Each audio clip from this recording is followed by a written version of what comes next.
Students तो देखिए, हम लोगों ने सिंपल इंटरेस्ट का साधारण ब्याज का पार्ट 5 किया था, ठीक है। पार्ट 4 हम लोग किए थे, आज हम लोग पार्ट 5 करेंगे। पार्ट 5 हम लोग पार्ट 4 कर लिए थे और बहुत अच्छे से भी किए थे, आपको सारे क्वेश्चन समझ में भी आ गया होगा। और अब हम लोग करेंगे पार्ट 5। पार्ट 5 में क्वेश्चन क्या है, किसी धनराशि के लिए 7 वर्षों के मिश्र धन और साधारण ब्याज का अनुपात 11:7 है, तो साधारण ब्याज की दर ज्ञात करें। हमें इसकी दर निकालनी है कि वो कितना प्रतिशत की दर से वो पैसे ले रहा है या वो कितना प्रतिशत की दर से वो धनराशि उधार ले रहा है, ठीक है। आपको एकदम इन सब क्वेश्चन में ना बिल्कुल सीरियस होके पढ़ना है, ठीक है। किसी भी क्वेश्चन को या किसी भी चैप्टर को, कोई भी सब्जेक्ट हो, तो आपको बिल्कुल सीरियस होके पढ़ना है ताकि पढ़ाई आपको अच्छे से समझ में आए। और जब भी आप पढ़ो तो कॉपी किताब ले करके ही बैठो, ठीक है। कॉपी किताब पेन आप अपना ले करके बैठो ताकि इस तरह का। और हाँ, अगर आप मॉक टेस्ट भी लगा रहे हैं, और मॉक टेस्ट तो वैसे लगाना ही है, और आप लगा नहीं रहे होंगे तो प्लीज़ लगाना शुरू कर दीजिए। और आप मॉक टेस्ट लगा रहे होंगे तो आप ये चीज़ ज़रूर देखे होंगे कि इस तरह के क्वेश्चन जो है वो उसमें मॉक टेस्ट में दिया हुआ है, ठीक है। या तो आप प्रीवियस ईयर क्वेश्चन लगाइए या तो फिर आप सैम्पल पेपर लगाइए, कुछ भी लगाइए, उसमें तो आपको इस तरह के क्वेश्चन देखने को मिलेंगे ही, ठीक है। चलिए हम लोग इस क्वेश्चन को सॉल्व करते हैं। किसी धनराशि के लिए 7 वर्ष के लिए मिश्रधन साधारण ब्याज का अनुपात 11:7 है, तो साधारण ब्याज ज्ञात कीजिए। यानी मिश्रधन और साधारण ब्याज का जो अनुपात है, यानी अगर हम देखें तो इसमें हमारा अमाउंट जो दे रखा है और जो एसआई दे रखा है, एसआई मतलब क्या होता है, सिंपल इंटरेस्ट यानी साधारण ब्याज। तो अमाउंट जो दे रखा है वो हमारा दिया है 11, और एसआई जो हमारा दिया हुआ है यानी सिंपल इंटरेस्ट साधारण ब्याज जो दिया है वो है हमारा 7। तो जब हम लोग साधारण ब्याज में से जब हम लोग अमाउंट में से जब हम लोग साधारण ब्याज को घटा देते हैं तो ये हमारा क्या बन जाता है, ये हमारा बन जाएगा प्रिंसिपल, यानी कि ये हो गया हमारा मूलधन। क्या बन गया, ये हमारा मूलधन। यानी इसमें हम देख पा रहे हैं कि मूलधन हमारा कितना है, 4, क्योंकि हमारा सिंपल इंटरेस्ट जो है वो 7 लग रहा है। ये कितने वर्ष के लिए वो भी आपको ध्यान में रखना होगा, ये आपका 7 वर्ष के लिए है। कितने वर्ष के लिए है, तो ये आपका 7 वर्ष के लिए है।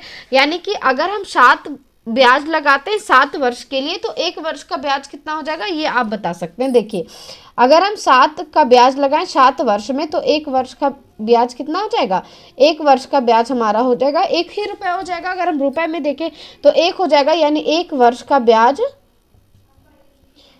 1 वर्ष का ब्याज ये आपका हो जाएगा कितना, 1 ही आ जाएगा, है ना। 1 वर्ष का ब्याज आपका 1 आ गया, क्योंकि 7 वर्ष का 7 दे रखा था तो 1 वर्ष का 1 आएगा। उसके बाद देखिए, हमारा जो कभी भी ये दर लगता है, जो रेट ऑफ इंटरेस्ट लगता है, वो किस पे लगता है, प्रिंसिपल पे लगता है, यानी मूलधन पे लगता है।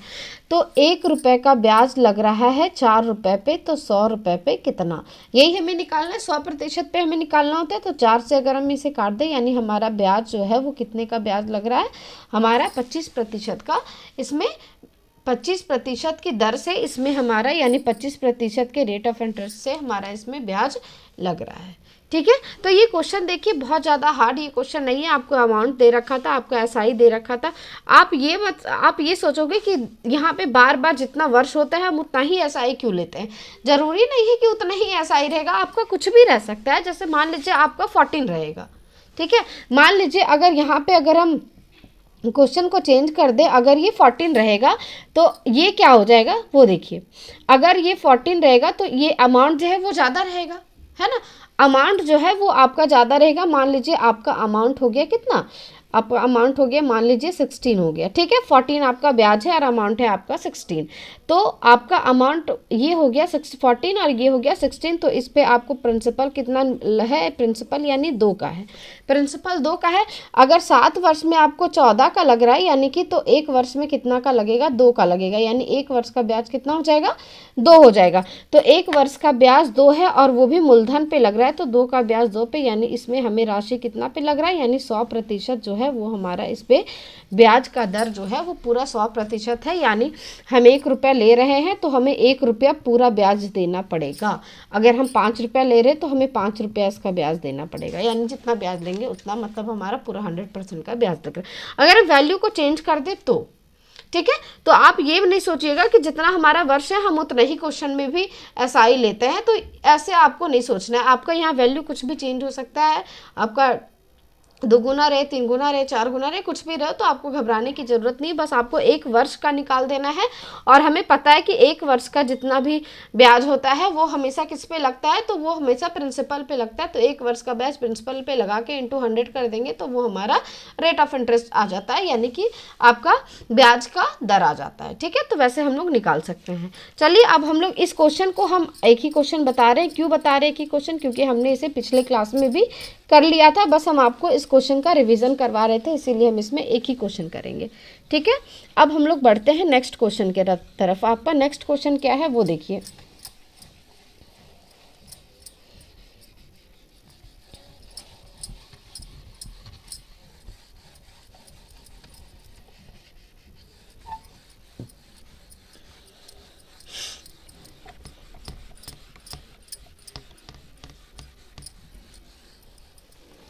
देखिए इसमें से नेक्स्ट क्वेश्चन क्या है।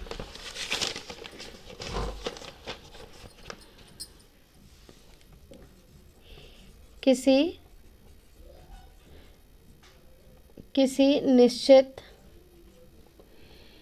धनराशि पर 7% की दर से 5 वर्ष में मिलने वाला ब्याज उसी राशि पर 8% की दर से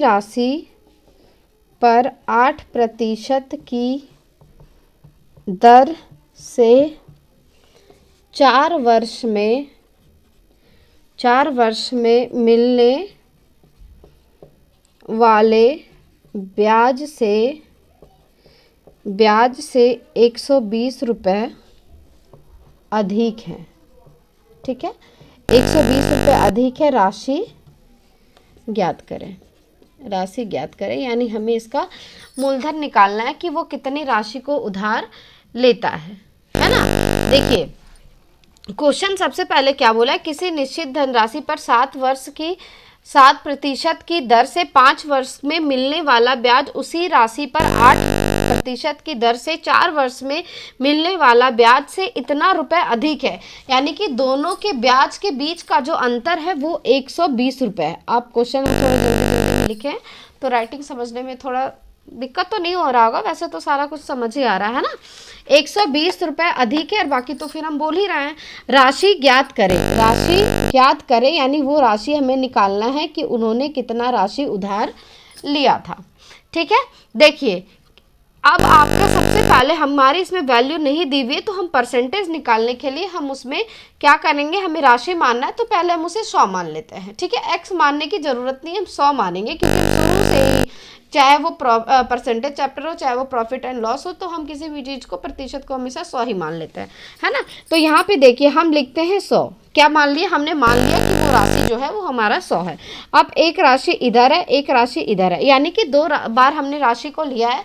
उसी राशि पे हमने 2 तरह के ब्याज को लगाए हैं। ठीक है, कैसे? एक 7% की दर से 5 वर्ष में मिलने वाला ब्याज, यानी कि जो हमें ब्याज मिल रहा है वो 7% 5 वर्ष में मिल रहा है, यानी हमें तो पता है कि वो प्रिंसिपल का 80% होता है। प्रिंसिपल ब्याज जो होता है वो प्रिंसिपल का 80% होता है, यानी प्रिंसिपल हमने 100 माना है तो इसका 80% यानी R/T, यानी कि 7×5 = 35। ये आपका 7×5 = 35 जो है ये आपका क्या हो गया, एक तरह से आपका ये ब्याज आ गया जो कि हमने माना है उस तरीके से। ठीक है, उसके बाद जो है वो क्या है आपका, यहाँ भी आपका 80% हो जाएगा। जब भी हम लोग SI निकालते हैं तो प्रिंसिपल का 80% होता है, यानी कि राशि 8% की दर से 4 वर्ष में मिलने वाले ब्याज से 120 रुपये अधिक है, यानी 8 चौक ये आपका हो जाएगा 32। यहाँ तक आपको समझ में आ रहा है? हम ये 80% ही हम आपको शुरू क्लास में बताए थे कि प्रिंसिपल का हम लोग 80% ही क्या होता है, प्रिंसिपल का 80% ही हमारा होता है SI, है ना। साधारण ब्याज वही हमारा होता है। तो इसमें जो है हम देख पा रहे हैं कि 100 अगर हम लोग माने तो इसका साधारण ब्याज जो है वो हमारा 25 रुपये आया है और इसका साधारण ब्याज जो आया है वो हमारा 32 रुपये आया है।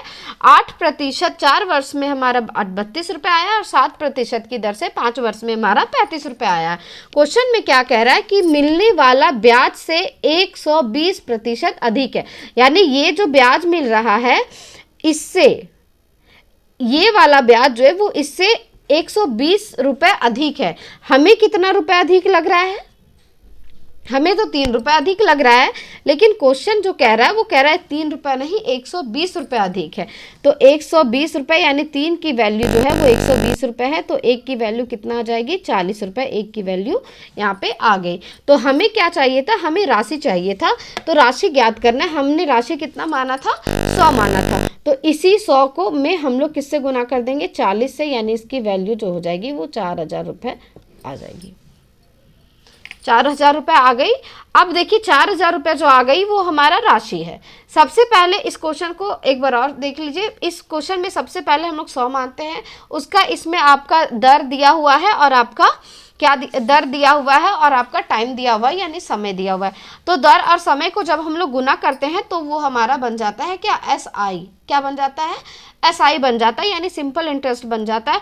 तो पहले हम लोग प्रिंसिपल यानी मूलधन हम लोग 100 माने थे, जिसका जो है 5 वर्ष में कितना आया? 35 रुपये, और इसका आया है 32 रुपये। तो क्वेश्चन कह रहा है कि नहीं वो 120 रुपये ज़्यादा है, लेकिन हमें लग रहा है कि 3 रुपये ज़्यादा है। तो 3 की वैल्यू 120, 1 की वैल्यू 40, तो हमें किसकी वैल्यू चाहिए थी? हमें मूलधन की वैल्यू चाहिए थी। तो हमने मूलधन 100 माना था, तो 100 को 40 से गुना कर दी, यानी इसका हमारा आंसर आ गया 4000।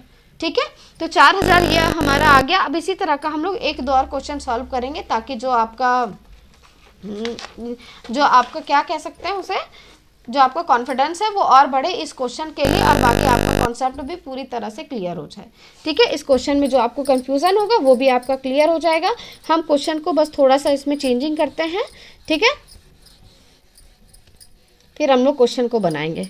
देखिए क्वेश्चन में क्या चेंजिंग है, बस हम लोग यहाँ दर चेंज करेंगे, वर्ष से चेंज करेंगे, यहाँ भी दर चेंज करेंगे, वर्ष चेंज करेंगे, और ये इसकी वैल्यू को चेंज करेंगे। ठीक है, कभी कम देगा कभी अधिक देगा। ठीक है, ज़रूरी नहीं है कभी कम दे कभी अधिक दे। ठीक है, देखिए यहाँ पे क्या है, किसी निश्चित धनराशि पर 5% की दर से, 5% की दर से कितने वर्ष का?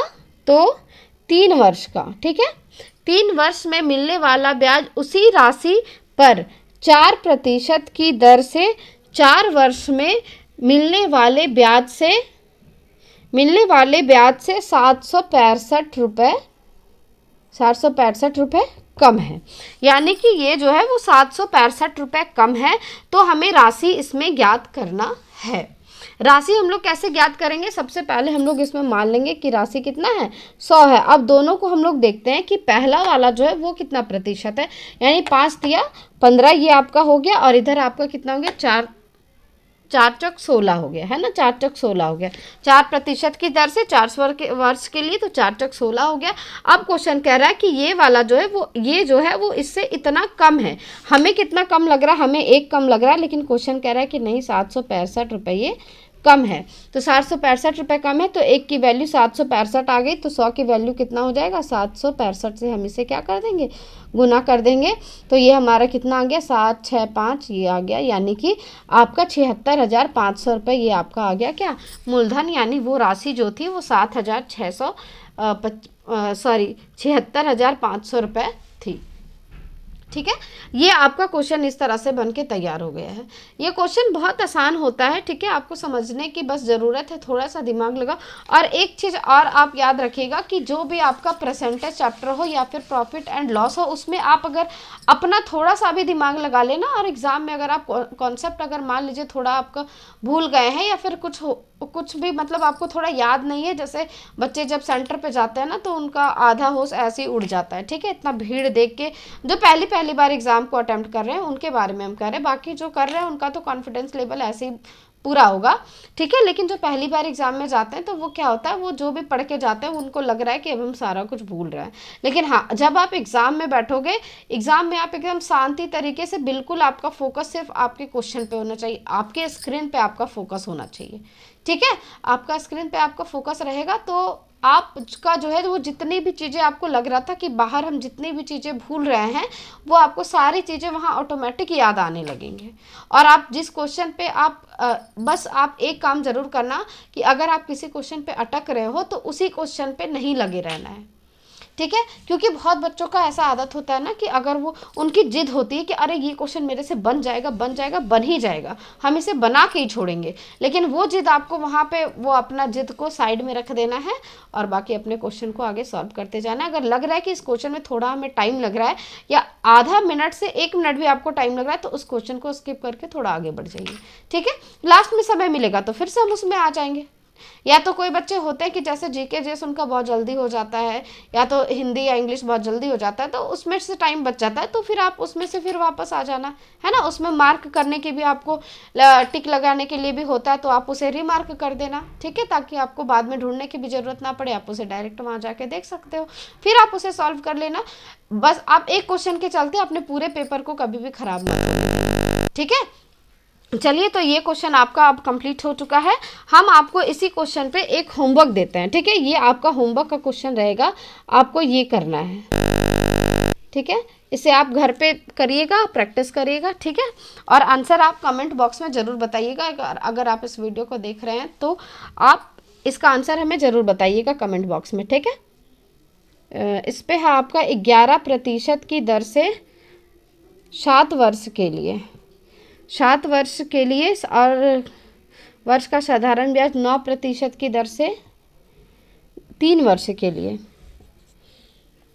ब्याज से कितना रुपये कम है? 150 रुपये अधिक है, ठीक है, 150 रुपये अधिक है। तो राशि बताओ। ये आपका बस देखिए, ये आपका सेमी क्वेश्चन है। आपको ऐसे ही बस आपको बना के और आप कमेंट बॉक्स में ज़रूर कमेंट करके बताएं कि ये क्वेश्चन का आंसर आपने कितना लाया है, ठीक है, ताकि हमें भी अच्छा लगेगा कि हाँ, आप अगर वीडियो देख रहे हो तो आप पढ़ाई भी कर रहे होगे, ठीक है। अगर आप इस चैनल पे नए हो तो प्लीज़ एक बार चैनल को लाइक और सब्सक्राइब कर दे, ताकि हमारा भी मोटिवेशन बढ़े और हम भी आपको और भी अच्छे तरीके से पढ़ा सकें। अब हम लोग इस पार्ट को कंप्लीट कर चुके हैं, अब हम लोग फिर से मिलेंगे नेक्स्ट पार्ट में। वो पार्ट करने के बाद, नेक्स्ट पार्ट करने के बाद फिर हम लोग इसका इंस्टॉलमेंट पे आ जाएंगे। साधारण ब्याज का हम लोग इंस्टॉलमेंट पढ़ेंगे, यानी किस्त, ठीक है, किस्त वाला कि हम लोग किस्त में साधारण ब्याज को कैसे वापस लौटाते हैं या कैसे वापस किया जाता है, ये क्वेश्चन पे हम लोग आ जाएंगे, ठीक है। चलिए, अब हम इस पार्ट को यहीं पे ख़त्म करते हैं, फिर हम मिलते हैं नेक्स्ट वीडियो में। तब तक के लिए थैंक यू सो मच।